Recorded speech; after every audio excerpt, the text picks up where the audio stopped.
العالمین والصلاة والسلام علی رسولہ الکریم اما بعد عن ابی ہریرۃ رضی اللہ تعالی عنہ قال قال رسول اللہ صلی اللہ علیہ وسلم کل امتی يدخلون الجنة الا من ابى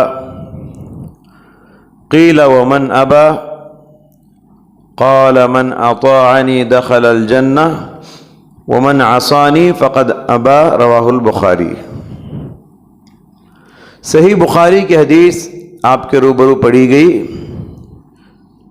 اس حدیث کے راوی مشہور صحابی حافظ حدیث حضرت ابو ہریرہ عبد الرحمن بن صخر الدوسی رضی اللہ تعالیٰ عنہ سے روایت ہے، رسول اللہ صلی اللہ علیہ وسلم نے ارشاد فرمایا، میرا ہر امتی جنت میں جائے گا سوائے اس کے جس نے انکار کیا۔ صحابہ نے کہا، اللہ کے نبی، قیل من ابا، انکار کرنے کا مطلب کیا ہے؟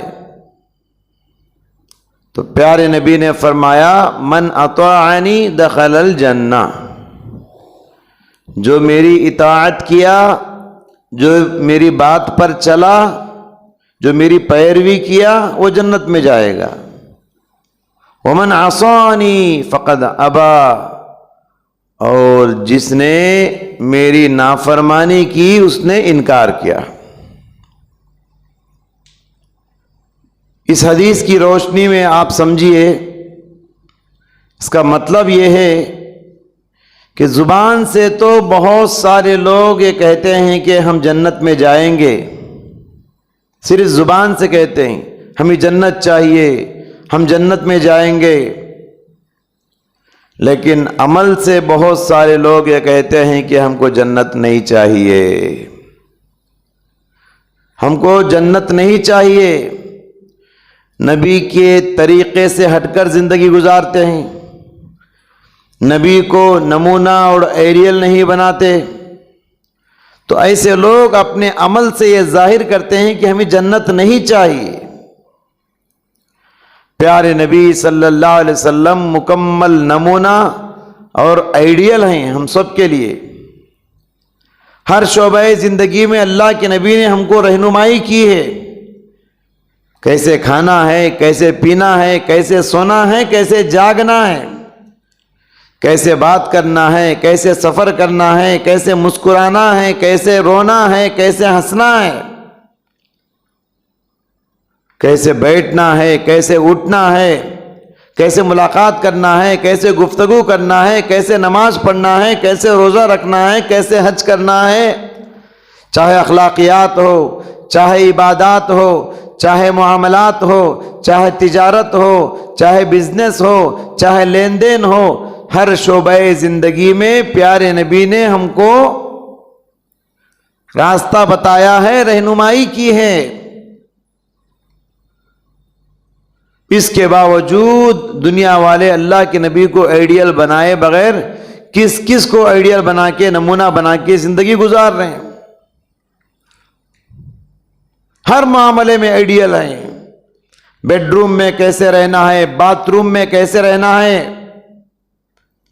جب ایک یہودی نے حضرت سلمان فارسی سے کہا، قد علمکم کل شیء نبیکم کل شیء، قد علمکم نبیکم کل شیء حتی الخراء، تمہارے نبی تو تم کو ہر بات سکھاتے ہیں، یہاں تک کہ قضائے حاجت کے آداب بھی بتاتے ہیں، واش روم کے آداب کیا ہیں وہ بھی بتاتے تمہارے نبی۔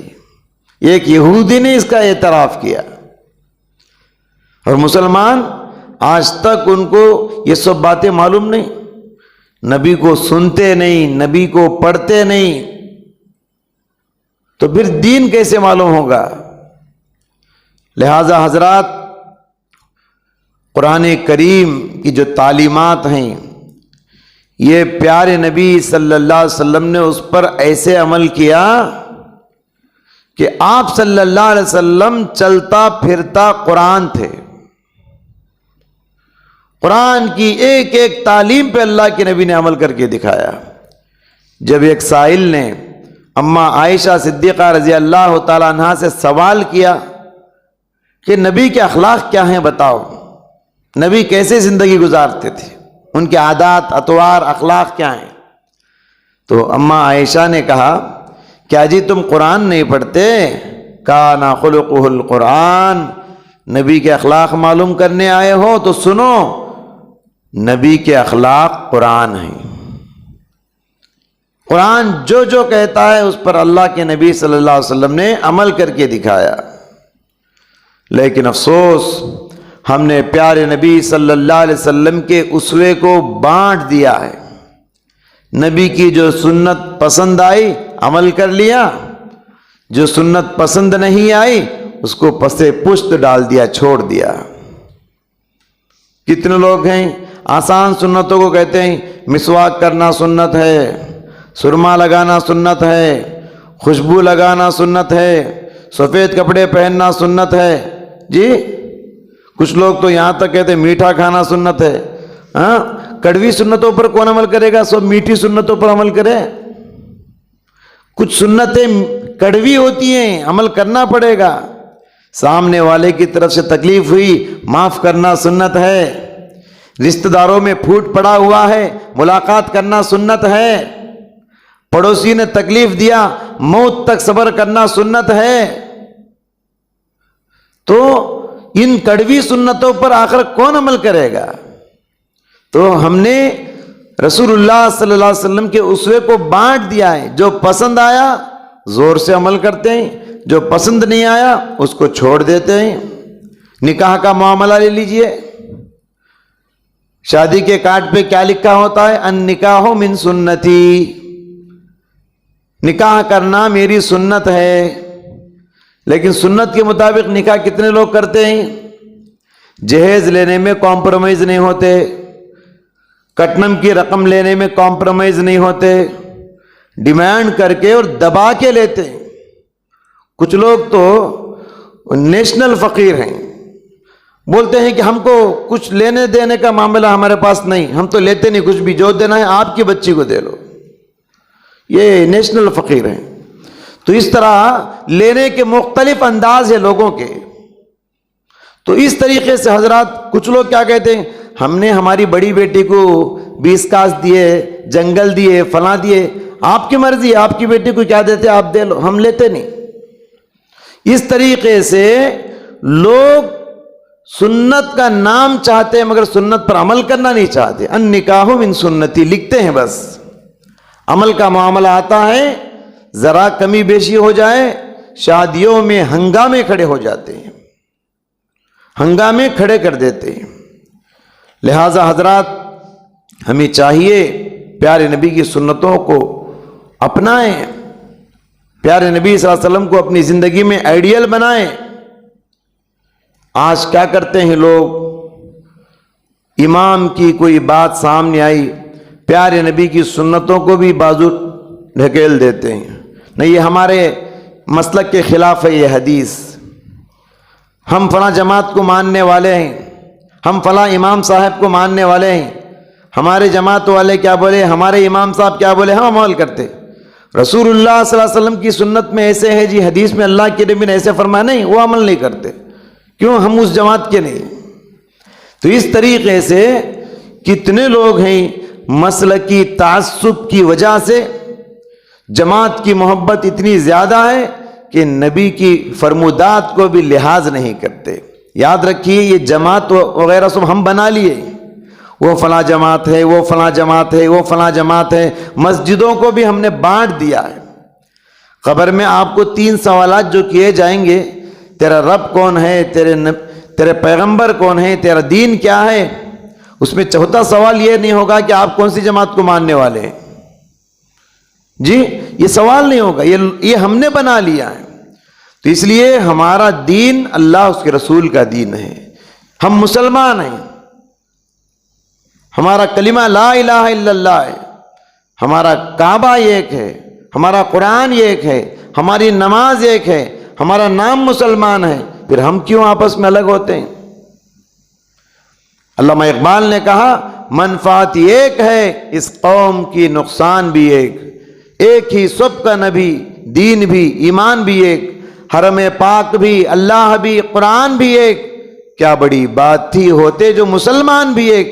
فرقہ بندی ہے کہیں اور کہیں ذاتیں ہیں، کیا زمانے میں پنپنے کی یہی باتیں ہیں؟ تو حضرات گرامی، اللہ اور اس کے رسول نے جو بتایا وہ ہمارا دین ہے، قرآن و حدیث یہ ہمارا طریقہ ہے، اسی کو اپنانا چاہیے۔ اور آخری بات دیکھیے، صحابہ اکرام پیارے نبی صلی اللہ علیہ وسلم کو کیسے آئیڈیل بنائے، اللہ کے نبی کے طریقے پر کتنا پابندی سے، جیسے نبی کرے ویسے ہم کریں گے، ذرا ادھر ادھر نہیں کرتے، یہی سنت ہے۔ نبی کے سنت کو چھوڑ کر ادھر ادھر کر لیے آپ، بدعت ہو جائے گا۔ اللہ کے نبی صلی اللہ علیہ وسلم ایک مرتبہ نماز پڑھا رہے تھے، اور یہ بات یاد رہے، اس زمانے میں آج کی طرح ماربل نہیں تھے، قالین اور جائے نماز نہیں تھے۔ اللہ کے نبی کی مسجد ایسی تھی، مسجد نبوی مدینے کی، وہ بارش پڑتا تو نیچے پورا کیچڑ ہو جاتا، اللہ کے نبی سجدہ کرتے تو کیچڑ زمین سے لگتا تھا، مٹی کی زمین تھی، چپل پہن کے بھی لوگ آ جاتے تھے۔ تو اللہ کے نبی نے ایک حدیث میں ارشاد فرمایا کہ یہودیوں کی مخالفت کرو، کبھی کبھی چپل پہن کے نماز پڑھو۔ تو یہودیوں کی مخالفت کرنے کے لیے، کیونکہ قالین نہیں تھے مسجد میں، چپل پاکیزے ہوتے تو پہن کے آ جاتے تھے۔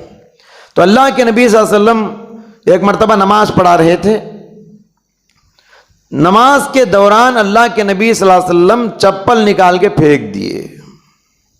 نماز کے دوران پیارے نبی صلی اللہ علیہ وسلم اپنا جوتا نکال کے پھینک دیے۔ جیسے ہی پیارے نبی جوتا نکال کے پھینک دیے، پورے صحابہ نماز کی حالت میں اپنے اپنے جوتے نکال کے سائیڈ میں پھینک دیے۔ سلام پھیرنے کے بعد پیارے نبی نے صحابہ سے سوال کیا، تم لوگ نماز کے دوران چپل نکال کے کیوں پھینک دیے؟ تو صحابہ نے کہا، رأیناک القیت نعلیک فالقینا نعالنا، ہم نے نماز کی حالت میں دیکھا کہ آپ نے چپل نکال کے پھینک دیا تو ہم بھی چپل نکال کے پھینک دیے۔ اس کو کہتے ہیں اتباع سنت، سنت کی پیروی۔ نبی جو کرے، جب کرے، جیسے کرے ویسے کرنا، اس وقت کرنا۔ تو اللہ کے نبی نے اس وقت صحابہ کو جواب دیا، دیکھو جی، میں چپل پہن کے نماز پڑھ رہا تھا، نماز کے دوران میرے پاس جبرائیل آئے اور انہوں نے بتایا، اے پیغمبر، جس چپل کو پہن کے آپ نماز پڑھا رہے ہیں، چپل کے نیچے گندگی لگی ہوئی ہے، گندگی کے ساتھ نماز نہیں ہوتی، اس لیے میں نکال کے پھینک دیا۔ سمجھ رہے؟ تو اس کو کہتے ہیں پیروی، نبی جیسے کرے ویسے کرنا۔ تو اتباع سنت یہ بہت ضروری ہے حضرات۔ نبی کو اپنا آئیڈیل بناؤ، نبی کے طریقے کے مطابق اپنی زندگی کو گزارنے کی ہم سب کو کوشش کرنا چاہیے۔ دعا ہے اللہ تعالیٰ سے، اللہ سبحانہ و تعالیٰ ہم سب کو پیارے نبی صلی اللہ علیہ وسلم کو اپنی زندگی میں نمونہ اور آئیڈیل بنانے کی توفیق عطا فرمائے۔ اللہ سبحانہ و تعالیٰ ماہ رمضان کی عبادتوں کو قبول فرمائے۔ اے اللہ، اس رمضان میں ہم سب کے سارے گناہوں کی بخشش فرما، ہمارے اوپر ہماری زندگیوں میں آسمان سے رحمتیں نازل فرما، برکتیں نازل فرما، آنے والی وباؤں سے، بلاؤں سے ہم سب کی حفاظت فرما، جنات و شیاطین کے بسیرے سے ہماری حفاظت فرما، ہمارے گھروں کی حفاظت فرما، جادو سے، نظر بد سے ہماری حفاظت فرما، برے حادثات سے، بری موت سے، بری بیماریوں سے، بڑی بیماریوں سے ہم سب کی پوری حفاظت فرما، سنتوں کے مطابق چلنے اور بدعاتوں سے اپنے دامن کو بچانے کی توفیق عطا فرما۔ اے اللہ، شرک سے، کفر سے، نفاق سے ہماری حفاظت فرما۔ اے اللہ، اسلام کو بول بالا فرما، حق کو سربلندی عطا فرما، باطل کو نیست و نابود فرما، کفر و شرک کا خاتمہ فرما، ظالموں کے ظلم سے، دشمنوں کی دشمنی سے ہماری پوری حفاظت فرما۔ وآخر دعوانا الحمدللہ رب العالمین۔